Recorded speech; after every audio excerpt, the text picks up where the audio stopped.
po sa Pilipinas yan. Oh.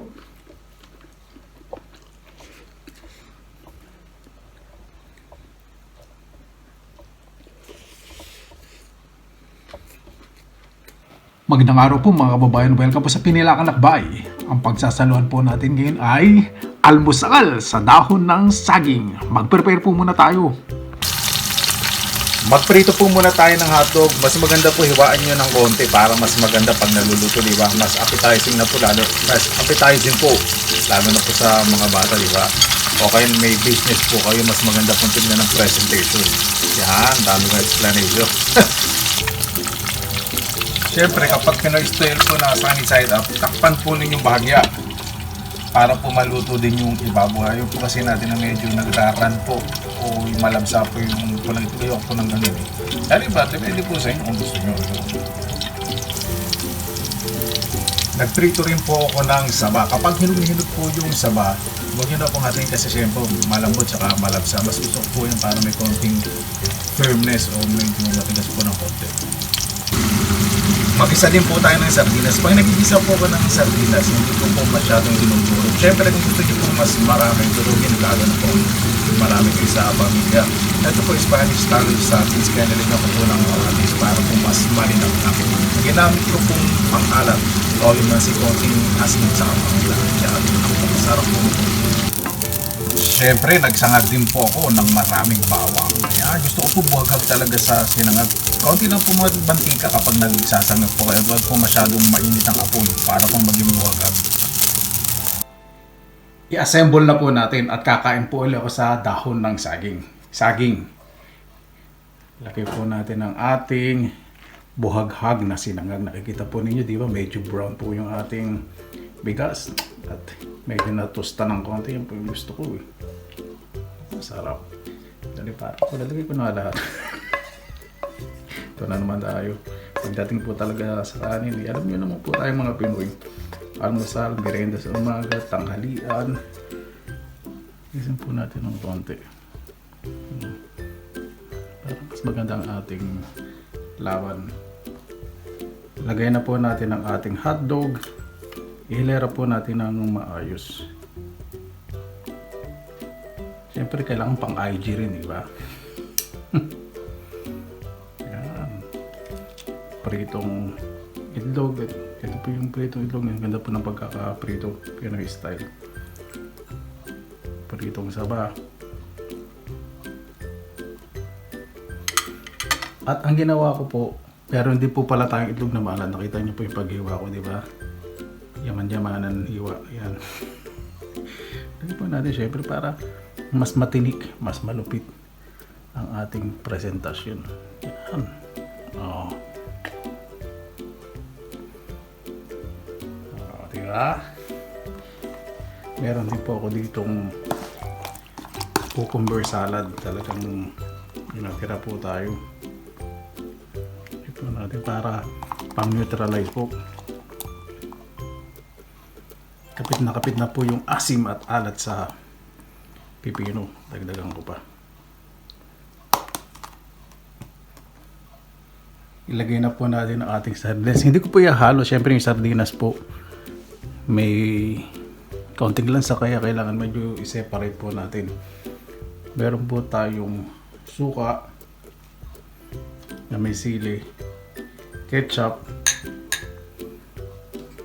at mainit na kape. Handa na po! Kain na po tayo! Mabuhay! Ayan! Maraming salamat na naman po sa Panginoon. Nagsama-sama na naman po tayo. Bago po tayo mag-umpisa, pasalamatan po muna natin Panginoon. Panginoon, maraming salamat na naman po sa napakasarap na grasya na naging po sa amin sa araw na to. Nag-umpisa na naman po ang bagong linggo na way maayos po. Kaya po naman. Maraming salamat po ngayon sa mga makasabay po dahil maayos po ang kanilang kalagayan. Pagkabay po mga kababayan po namin OFW na nila sa ibang bansa, mga malayo po sa pamilya. Lahat po na kababayan po namin sa Pilipinas. Kaya po lahat ng tao sa buong mundo, Panginoon. Maraming salamat po. Isinusunan po namin sa inyo lahat sa mga sasabihin. Yan, pisa na po natin. Parang gusto ko na po talaga i-practice na kumain sa dahon ng saging. Hanggat may nabibilang pong dahon ng saging. Kasi Nakakapagpahinga po ako pagkatapos ng mukbang eh. Iwas hugas ng pinggan. Saka earth friendly po, di ba? At saka hindi po masyadong maingay. Ito po yung pritong itlog po natin. Yan. Meron din po akong kape. Cappuccino raw. Sarap. Sana po natin. Hindi ko alam saan. Ito po meron pong banana ketchup. Galing po sa Pilipinas yan. Oh.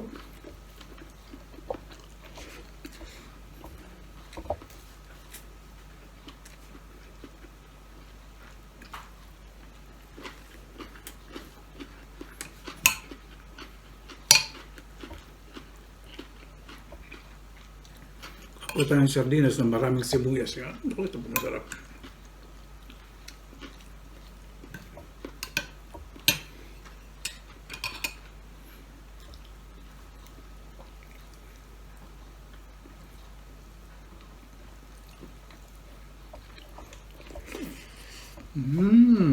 No?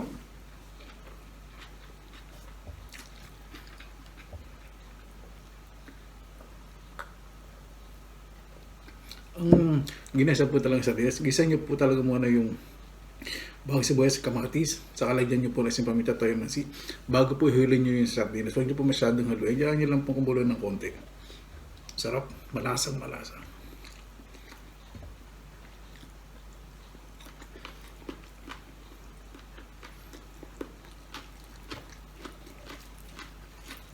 Yung itlog po eh, piritong itlog.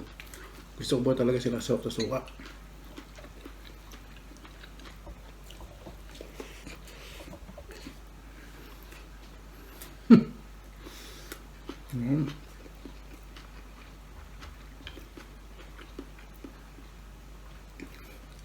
Kamatis press na press.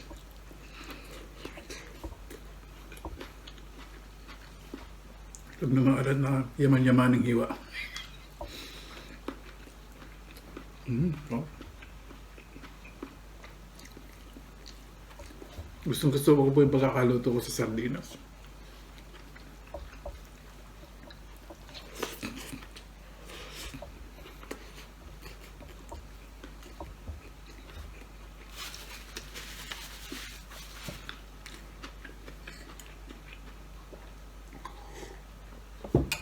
Ganda po na combination ng almusal po natin, no? Siyempre yung hotdog, hindi naman po parte ng Pilipino. Pero siyempre, nung dumating na po yung Kastila, meron na po talaga mga chorizo po ang tawag. Sa Cebu po talaga nag-start. Siyempre yung Cebu version na chorizo medyo manamis-namis po, matamis. Pero ang Spanish version po, iba.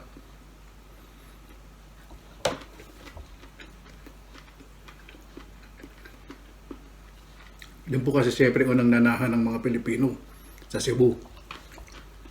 Sa longganisa, meron na rin po. Kaya naging parte na rin po ng kultura natin.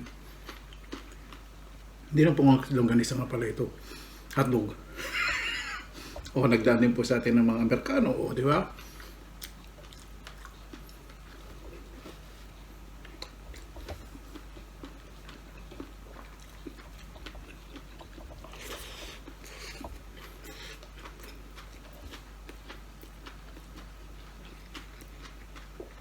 Meron pang soda dito, citrus flavor. Sarap. Sarap po ito sa Pinas. Sobrang namis ko po.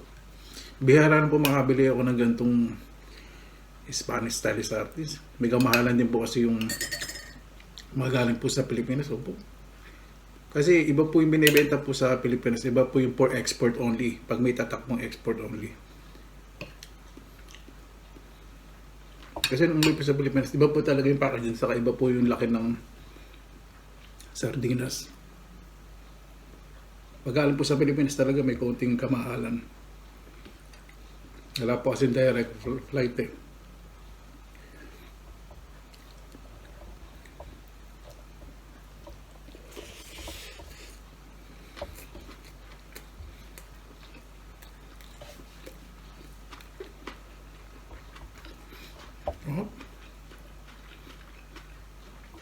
So, ang sibuyas po, hindi ko inover ko kaya may konting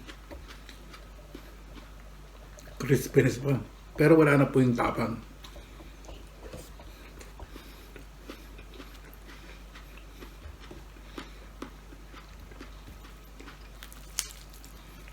Ito pong ito may konting lutong. Yung crispy.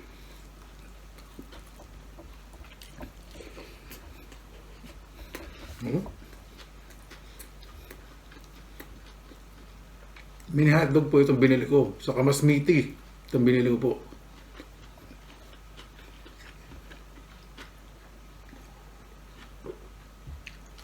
Ito po sinasabi talaga kung ilang percent ang meat.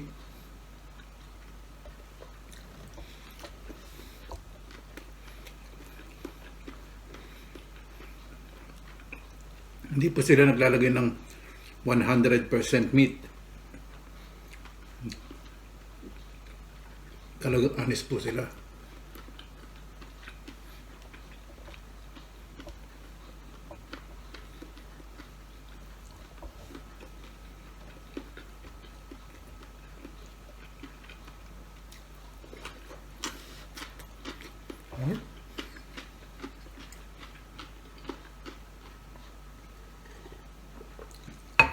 May konting asim, alat, tamis. Ako, nandito na anghang. At mapait-pait.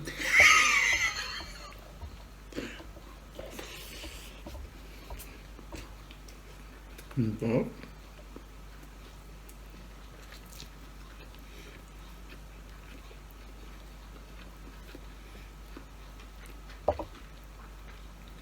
Naku po. Kung nasa Pilipinas po ako, siguradong namumutak-tak po ng mga gulay ang bakuran ko po. May po kaya po kayo magtanong kayo ng gulay, napakamahal na po ng sili ngayon, 1 kilo, yung labuyo. Magit 1,000 na po.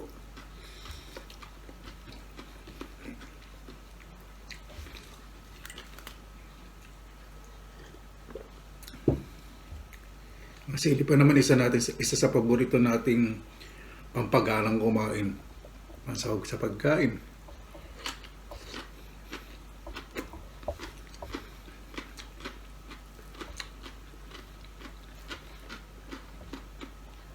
Lalo na sa Kabikulan, di ba? Sili ang isa sa pangunahing rekado sa pagluluto.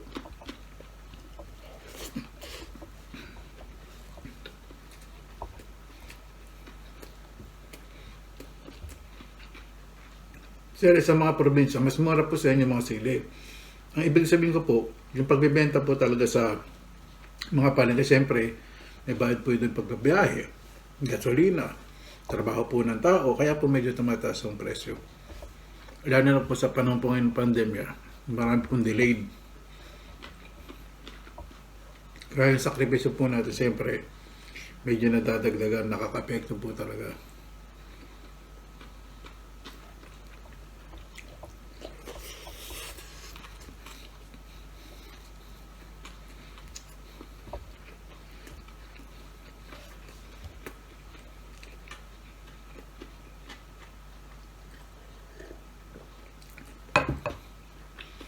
Mahirap po talaga minsan maintindihan dahil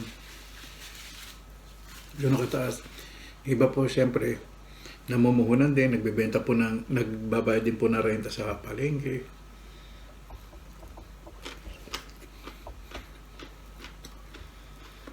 Tapos siyempre, hindi po lahat nakakabiyahe.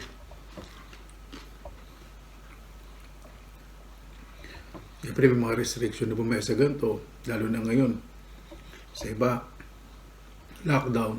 Sa iba, may restriction bago makapasok. Iba po. Kaya naapektuhan po talaga yung mga magsasaka-saka po yung mga nangaangkat ng mga gulay.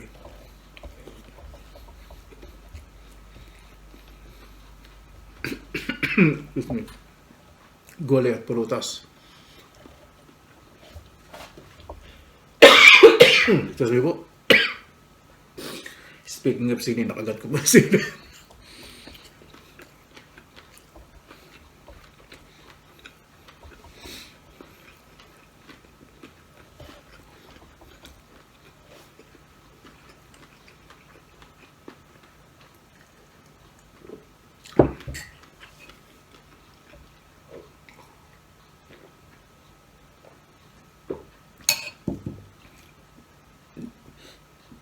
Gasa po muna natin yung sili sa nalangal ako.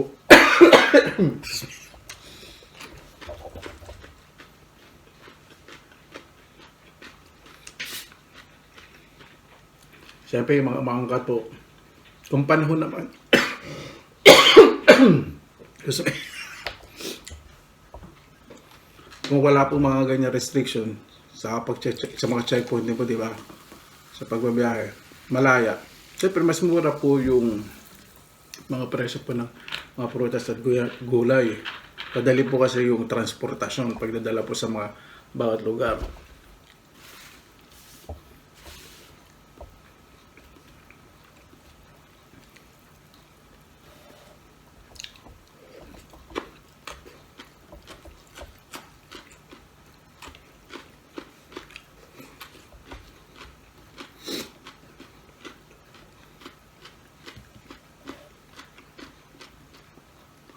Siyempre, kung ano po rekomenda po na presyo sa palengke, ano ba sinabi, presyo ngayon ng sili is 1,000 per kilo.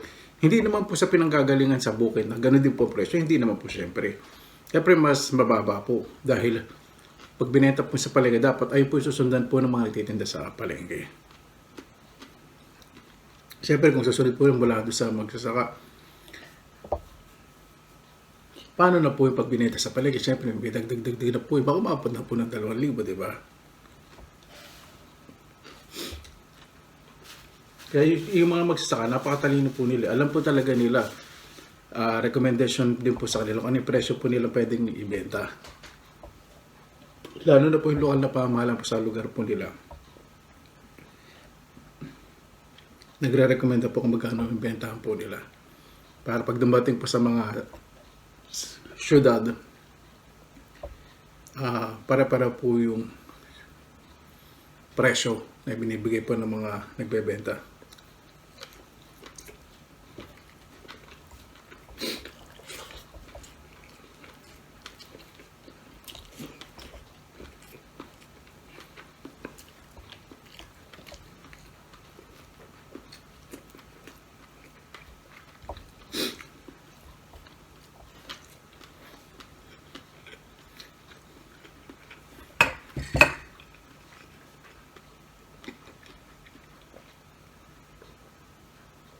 Ako po mahilig po sa maasim sa kasama anghang. May konting anghang po talaga sa akin pampagana po talaga kumain sa aming asim.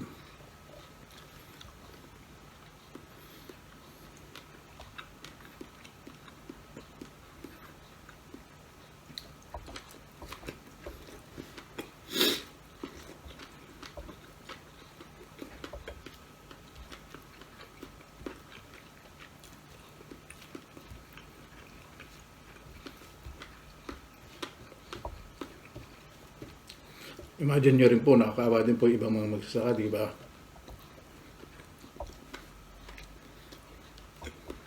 Lalo na po, kung nangungupahan sila sa sinasaka po nila.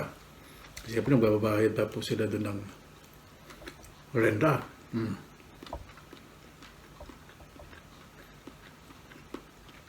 Babayad pa po sila mga tauhan na magtatanim. Yung mga materialis po na gagawin nila sa pagbabalag para gapangan po ng mga gulay. Abono. Kung walang patubig, magre-renta po sila ng mga pump, di ba?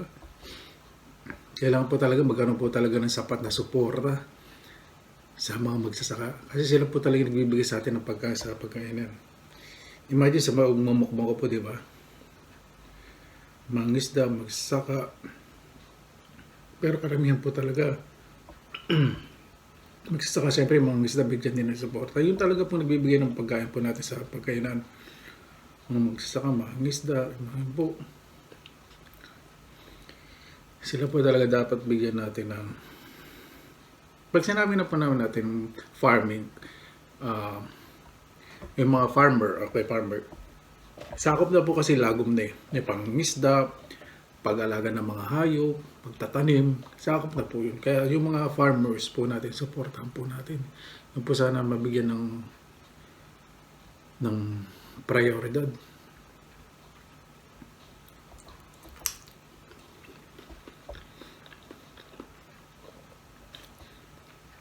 para hindi na po tayo mag-angkat ng pagkain sa ibang bansa.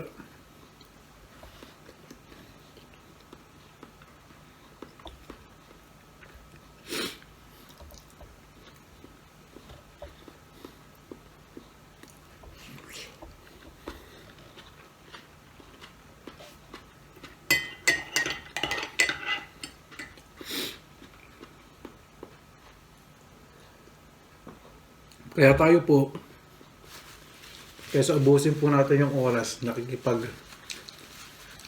patalbugan ng kasaysayan ng ating buhay sa kapitbahay at maabot tayo na maghapon, subukan po natin magtanim. 3 araw lang, kung pitatanim kayo ng kangkong, marami na yun. Mag-uusbong na po yun. Talbos ng kamote, mamatali, petsay. Kung yung pagtatalaktak po ninyo sa kapitbahay, kakausapin niyo po yung mga halaman nyo. Lalaki po yung bilis kasi yung carbon dioxide lumalabas na pupunta po doon sa halaman nyo. Gawin nyo po yung sa buong araw. Ang dami carbon dioxide na pupunta doon sa halaman. Tapos ang halaman, magbubuga naman sa inyo ng oxygen. O, di ba? Isang araw, gawin nyo po yun. Tatalaktak.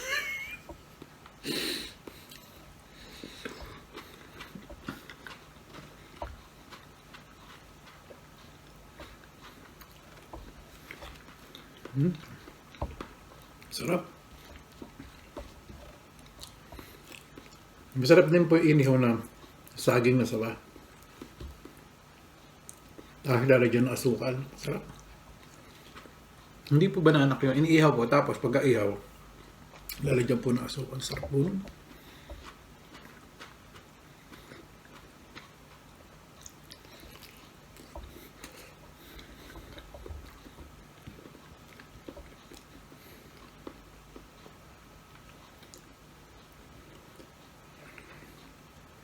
Kaya pag nakikita nyo po kumakain, talaga nililinis ko po. Ayoko pong may natatapon na pagkain. Dahil po kasi nga nagugutom, di ba?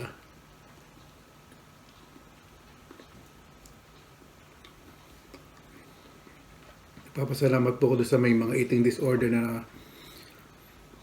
nabibigay po sa akin ng inspirasyon. Siyempre, Pinoy. Nakamiss po yung ganito, di ba? Lalo yung mga nasa ibang bansa, mga OFW, hindi rin po sa bansa. Maraming salamat po.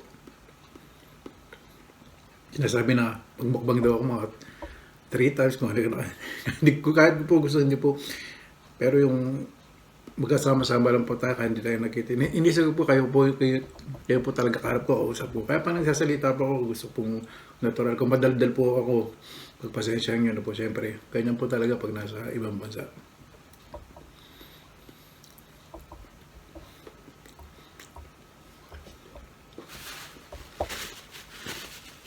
Naghahanap ng kausap. Siyempre, pag nagsasalita po ako ng Tagalog, kayo po lang po yung nakakausap ko. Sa pagmumukbang po, dito lang po nakapagsalita ng Tagalog. Kaya, napaparami po yung kwento ko.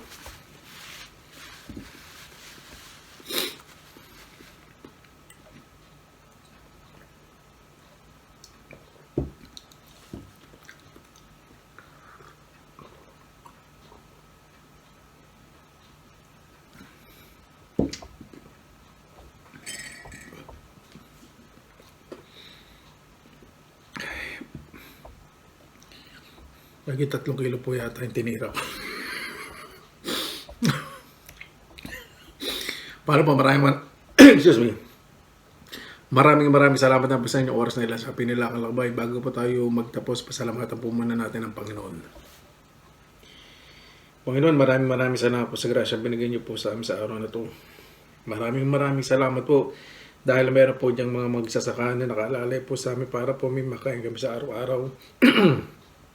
May mga tao po na mahilig magtanim, mag-alaga ng mga hayop para po sa kanilang pamilya, pa sa pang-araw-araw po na pangailangan. Maraming salamat po dahil sa ngayon natuto po kami kung paano mas pahalagahan po ang mga halaman, mga gulay, lahat po nakapaligid sa amin para po makatulong sa araw-araw po naming pamumuhay, Panginoon. Maraming salamat po, Panginoon. Isinusungan na po namin sa inyong lahat. Sa ngalan ni Jesus. Amen. Maraming salamat po. Magkita po tayo mamaya sa greetings and shoutout portion. Hello po, maraming salamat po. Dito na po tayo sa greetings, sa shoutout po. So maraming salamat po sa ating mga bagong subscribers, sa ating pong Kapuso, Channel 7, Kapamilya, Channel 2, sa ating mga kapatid, sa Channel 5, sa ating pong mga kaibigan. Siyempre sa inyo po, maraming salamat po. At sa ating pong, ayun mga kaibigan, lagi po natin nakasama sa Pinilang Anak Bayan. Lagi ko pong inulit, isang malaking pamilya po tayo sa Pinilang Anak Bayan. Umpisa na po natin ang greetings and shoutout portion. Excuse me po. Nakadali po ako ng sili. Kamusta po kay Lani Edanyo from Taguig City, Philippines. Maraming salamat po sa mga kabayan po natin dyan sa Taguig. Ganda na po dyan sa Taguig. Talagang umuulan na po ng gusto. Kamusta din po kay Rechen Andaya. May na-shoutout daw po sa kapatid niya na nasa Dubai. Ingat palagi. Always pray. Sa ating pong lahat, ingat po lagi. Maraming salamat po sa mga kababayan po natin dyan sa Dubai, sa Middle East. Maraming salamat po sa mga kababayan po natin sa Middle East. Dobling ingat po. Kamusta din po kay Clarence de la Torre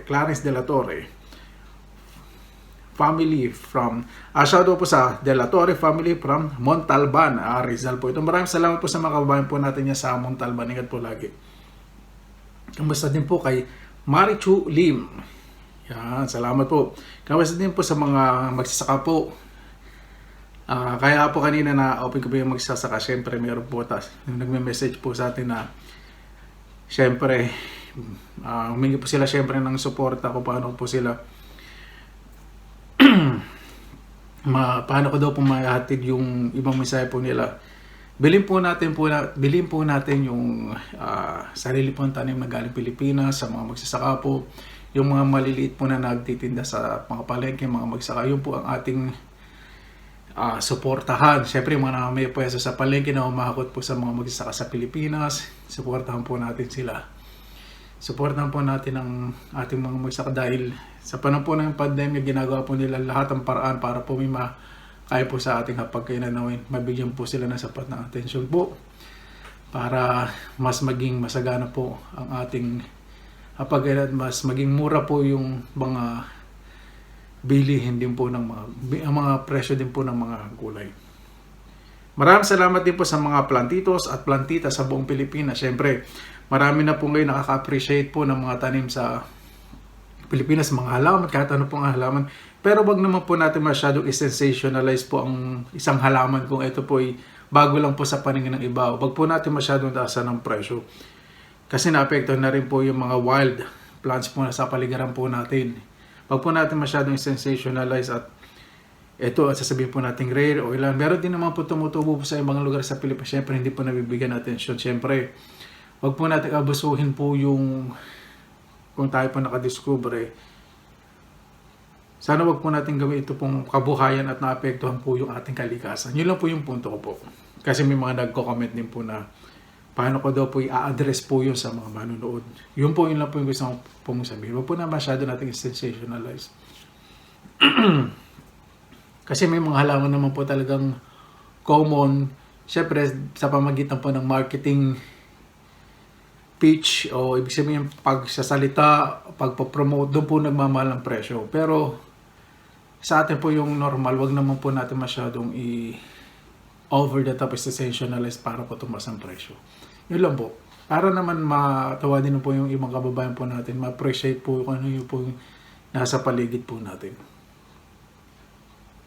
Kamusta din po sa mga, syempre sa mga frontliners, yan. Syempre yung mga frontliners, sila po yung unang makakuha po ng vaccination dito po sa Pilipinas. Hindi ko lang po alam sa ibang bansa, hindi ko lang po alam sa Pilipinas kung sila po makakakuha. May mga priorities din po. Syempre sila po yung lagi nakarap sa tao, sila po mas nangangailangan po talaga ng vaccination para tuloy po ang kanilang pagsiservice. Imagine, nire-risk po nila yung mga buhay po nila para po sa atin.